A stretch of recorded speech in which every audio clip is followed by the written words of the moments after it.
good to see everyone out today. It's good to be with you all and to worship together this morning. Jeremy mentioned last week that over the next couple of months, over the next 4 months really, we're going to do a little bit of a character study through the life of Abraham. So we're going to have 4 lessons that are specifically connected to Abraham, to his life, and some of the lessons that we can learn from that. And today is going to be the first of those 4 lessons. We're going to look specifically at what's said in the first verse of Genesis chapter 12. If you want to go ahead and open up your Bibles there, we'll begin there in just a moment. Today we're going to talk specifically about God's directive to Abraham to leave his homeland and to set out to a land that he didn't know, somewhere that he wasn't familiar with, and Abraham's willingness to follow God and to walk by faith as he left what he knew to go to a land that God had prepared for him. And next month, in June, Jeremy's going to have a lesson that focuses on the promises specifically that God makes to Abraham. And so we're not going to talk specifically in any detail about the promises themselves, but more so Abraham's reaction to God's directive to leave the land that he was in. And so we're going to begin reading this morning in Genesis chapter 12 and verse 1. We're going to skip down then to verse number 4, again, knowing that there's a lesson coming about the promises that are made there. And then we're going to read through verse number 9. So beginning in Genesis chapter 12 and verse number 1. Now the Lord had said to Abram, "Get out of your country, from your family and from your father's house, to a land that I will show you." Verse 4, so Abram departed, as the Lord had spoken to him. And Lot went with him. And Abram was 75 years old when he departed from Haran. Then Abram took Sarai, his wife, and Lot, his brother's son, and all their possessions that they had gathered, and the people whom they had acquired in Haran, and they departed to go to the land of Canaan. And so they came to the land of Canaan. Abram passed through the land to the place of Shechem, as far as the terebinth tree of Moreh, and the Canaanites were in the land. Then the Lord appeared to Abram and said, "To your descendants I will give this land." And there he built an altar to the Lord who had appeared to him. And he moved from there to the mountain east of Bethel, and he pitched his tent with Bethel on the west and Ai on the east. And there he built an altar to the Lord and called on the name of the Lord. So Abram journeyed, going on still toward the south. I want you to think with me this morning for just a second about what God is asking Abraham to do here. He's not asking Abraham to move across the street. He's not asking him to move across town. There were no Google Maps where Abram could review the land that he was going to and kind of see what the layout was going to be like when he got there. God was asking this man to leave everything he had ever known, to leave everything he was comfortable with, all of the comforts of his life, and to go. That's it. Abraham didn't know where he was going. He didn't know what the land was going to be like. He didn't know what the people were like that he was going to encounter. But God told him to go. And it's the way that Abraham reacted to that directive from God that makes what we just read in Hebrews chapter 11 really come to life for us. When the Hebrew writer there says, "By faith Abraham obeyed when he was called to go out to the place which he would receive as an inheritance." It was by faith that Abraham left. And that's it. That's it. There was nothing else. There was no other reason for him to leave. He was well established. He was rich. He had everything that a person in that time period could have. There was no reason for him to leave except to follow God in faith. And that is such a powerful lesson for us to consider as we think about our relationship with God today. We think about how we view him, how we view the promises that he makes to us, how we view the directives that he gives us as to how to live our lives and how to interact with one another. Are we willing, like Abraham was, to walk in faith and to trust, to listen to what God has to say, and then to act in obedience. Well, Abraham, as we can clearly see, Abraham was someone who did the right thing. He did what God was asked of him. But he did the right thing because he was doing what God wanted him to do. Not because he knew what the outcome of that was going to be. And that's a really important piece of understanding just how magnificent it was to see Abraham do what he did, to do the right thing in the way that he did. He was doing it because God told him to, not because he knew what the outcome was going to be. And so this morning, I want to ask all of us to think about doing the right things in our lives, the way that we see Abraham doing the right things here in Genesis chapter 12. Now, don't get me wrong, Abraham had his problems. In fact, some of those come up very soon after he leaves. He was by no means a perfect man in the way that he followed God. But he was a man who was willing to walk by faith. And he was a man who was willing to do the right thing. And for us today, similar with Abraham, in order for us to be the kind of people who are doing the right things, we have to be willing to follow God in faith in the same way that Abraham did. Now, it's easy for us to talk about that from an intellectual perspective. It's easy for us to even talk about it from a spiritual perspective. I trust that the promises that God has made to me, therefore I'm going to follow him in faith. And I may not know what my spiritual journey is going to look like, but I am going to follow him in faith. Those are easy words for us to say, right? Those are easy words for us to say, and I don't think I would get any pushback from anybody in this room by making that point. But I want us to dig a little bit deeper into that to really see, what does that mean for me? What does it mean for me to proclaim to be someone who is willing to follow God in faith? Well, that may mean that I have relationships that are damaged because of my faith in God and my refusal to bend on what he has said. That may mean I may not get to have my dream job because maybe it doesn't allow me to worship with the saints the way that God has directed me to. Or maybe it takes me to a place that I know would not be a good situation for me or for my family spiritually. And as such, I have to turn that down. Maybe it means that our families don't look exactly like we envisioned them in our minds. When we think about our lives and we think about what lies ahead of us, we have no idea how high the highs might be. We have no idea how low the lows might be. Just like Abraham had no idea what all he may encounter on this journey. He had to travel a long way, hundreds and hundreds of miles. He had no idea what types of hardships he may encounter along the way. But he was still willing to do the right thing and walk in faith, following God.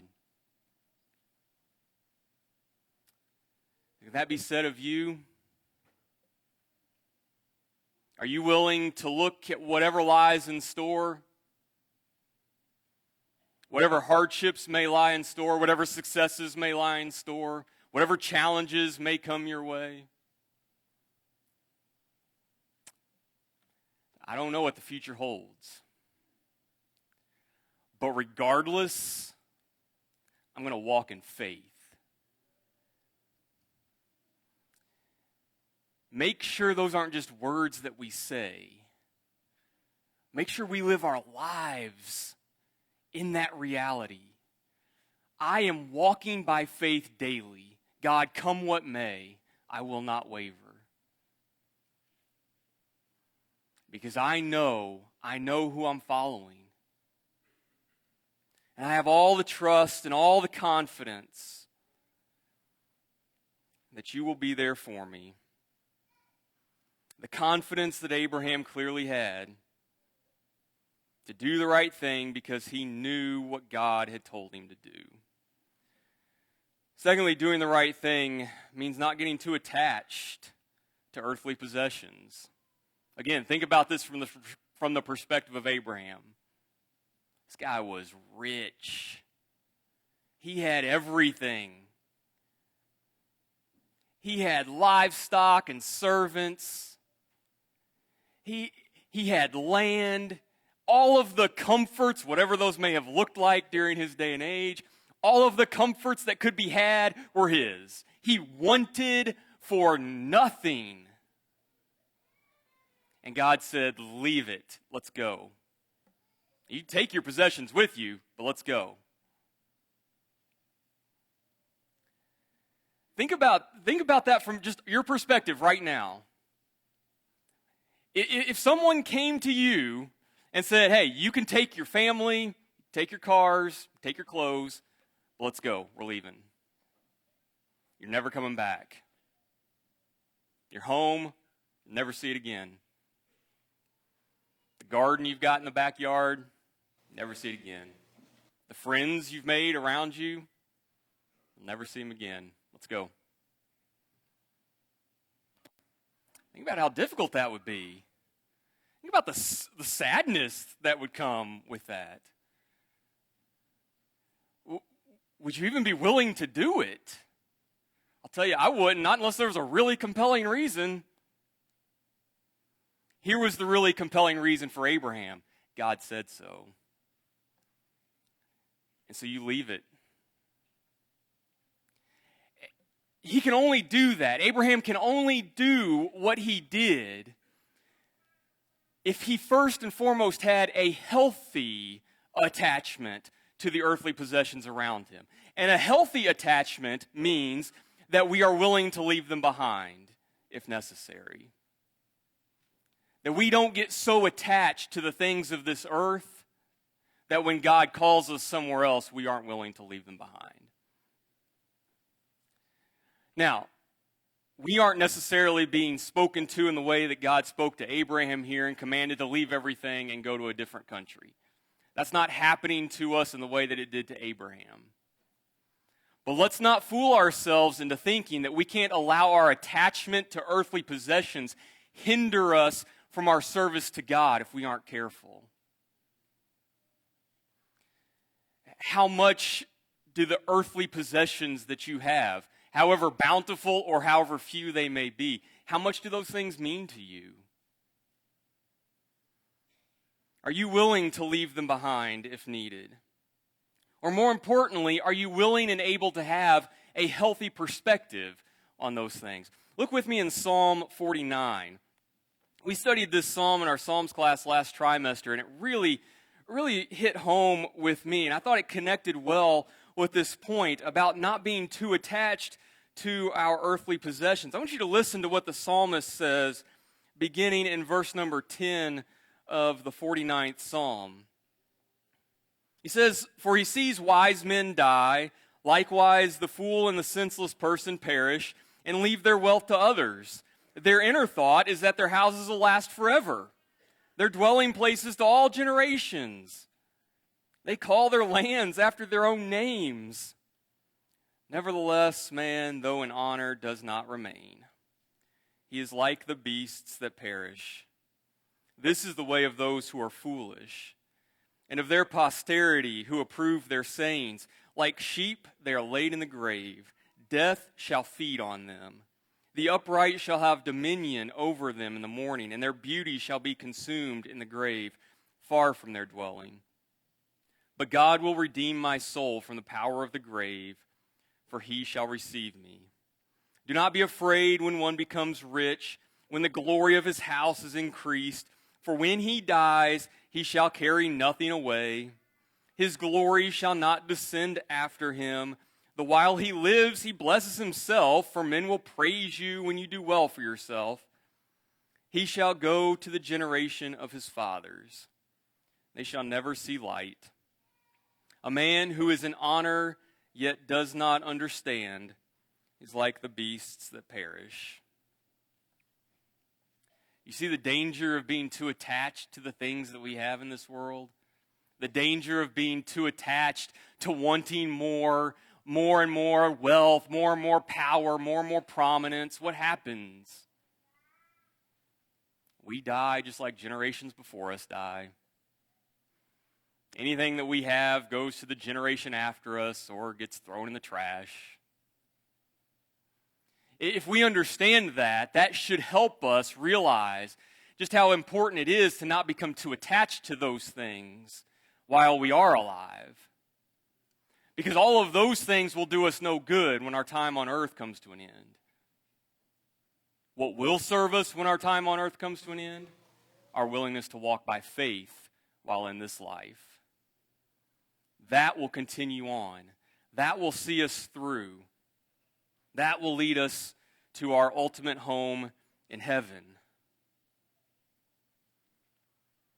An unhealthy attachment to those things could have kept Abraham from doing what God called him to do. And an unhealthy attachment to the things that we have and the things that we possess in this life likewise can keep us from doing what God calls us to do if we aren't careful. And then lastly, I want to make a point that I hope is very practical and very personal to each of us. And when we think about Abraham, we think about the example that he sets for us. What we see is a man who is willing to do the right thing, and that means allowing God to lead him while he leads others. Think about this picture playing out in real time. As Abraham gets this directive from God to leave, it's Abraham who has to tell his wife. It's Abraham who tells Lot. It's Abraham who tells all the servants. It's Abraham that gives the instructions to have to gather all of the animals. It's time to go. It's Abraham who is at the helm of all of this. He is the leader among these people.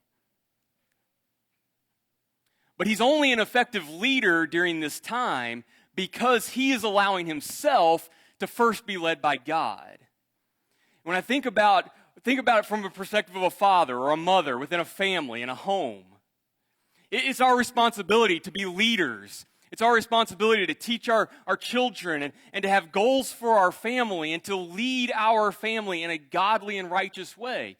We can only be successful leaders the way that God wants us to be if we first allow ourselves to be led by Him. In order to be a godly leader, we have to be a godly follower. So for us, we have to first make sure, am I willing to yield my will to God's? Because I'm never going to be the leader that God needs me to be, the leader that God wants me to be, if I'm not first willing to submit myself to Him. Am I allowing Him to lead me? Am I being a good follower? Because I will never be a good leader. Never be a godly leader until I'm first a godly follower. Another thing that Abraham teaches us in this regard is we don't have to have all of the answers to be strong, godly leaders. Abraham didn't know where he was going. He didn't know what it was going to look like. He didn't know everything that they were going to face along the way. Abraham didn't have all of the answers. But because he was willing to first follow God, he didn't need all of the answers. Because his trust and his faith wasn't in his knowledge. It wasn't in his direction. It wasn't in his decision as to where to go. It was in his faith in God and His directive and His faithfulness to the promises that He makes. And the same can be said for us. As we go throughout this life, listen, as parents, we're not going to have all the answers. As elders, Tim, Kevin, and Keith, they don't have all the answers. But they can be effective leaders of this congregation because they are first being led by God. And parents, we can be effective leaders of our family if we first allow ourselves to be led by God. That should be the way that we approach the role of leadership in our lives. So whatever position you're in, whether it's the influence that you have among your friends, in your home, in the workplace, within the Lord's church, if you want to be a righteous and godly leader, you first submit yourself to the Lord. And you put your trust, you put your hope, you put your confidence in Him. And like Abraham did, you walk in faith. If we do that, no matter what obstacles may come, no matter what challenges we may face, we will be the effective leaders that God needs us to be. Because we are following Him and we are trusting Him. So we begin to wrap things up this morning. I want you to think about the spiritual walk that you are engaged in. Whether you are a Christian or not, you're here this morning, therefore you are on a journey of sorts. Perhaps you're searching for the truth. Perhaps you've got some questions about things. Maybe you know the truth, but have yet to submit to God in obedience and humility. Or maybe you're a Christian who's trying to do the very best that you can, leading your family, being a godly example. I want you to take just a moment to remind yourself, just like Abraham, none of us here have all the answers. None of us here have a crystal ball that can see what the future holds for us. None of us here know how high the highs might be or how low the lows might be. But just like Abraham, every single one of us has a decision to make as to whether or not we are going to walk in faith. Every single one of us has a decision. Am I going to turn my all over to God? Do I trust Him enough to put everything that I am and everything that I have in His hands? See, here's one of the beautiful things about the story of Abraham. When you get to Hebrews chapter 11, and you read not just about Abraham, but about all of the great men of faith throughout time. You remember what's said about them specifically? That they didn't see the fulfillment of the promises that God made to them. See, all of these promises, these three specific ones that are made here in Genesis chapter 12 and repeated elsewhere in Scripture that God made to Abraham, the promise of a great nation that's going to come from him, a promise that through his lineage all nations will be blessed. Abraham never saw the fulfillment of that. He died long before all of that came about. But he had faith in what God had said because he knew who God was, and he knew God to be faithful to the promises that He made to him. Well, guess what? God has made promises to us. He has made promises to us that He will save me from my sin if I turn to Him in faith and obedience. He has promised me that He will hear my prayers as a child of His. He has promised me that He will love me and care for me. He has promised to take me home to heaven one day if I am faithful and obedient to Him. God has made us promises. And if we know who God is, we know Him to be faithful. And just like He fulfilled the promises that He made to Abraham, He will fulfill the promises that He has made to you. But just like with Abraham, you have a decision to make. Are you willing, knowing those promises, knowing who God is, to walk in faith? To put your life in His hands, to put your trust, your confidence in Him, and to allow Him to lead you and to guide your life. He has called all of us to be children of His. He wants all of us to be a part of His family. And through Christ, He has brought the grace and salvation into this world that allows us to be adopted into His family through baptism. And that opportunity and the invitation to do that is extended this morning, as it is every second that you have breath in your lungs. He is calling on everyone to become a child of His and to walk in faith and to follow Him the way that Abraham did. If If you haven't done that yet, we want to extend that invitation to you this morning and encourage you to do that. But if you have done that, I want you to take a moment this morning, this afternoon, to think about whether or not you are truly walking in faith. What does your relationship with your earthly possessions look like? Are you the type of leader who is first being led by God? Are you willing and are you truly walking in faith the way that God has called you to?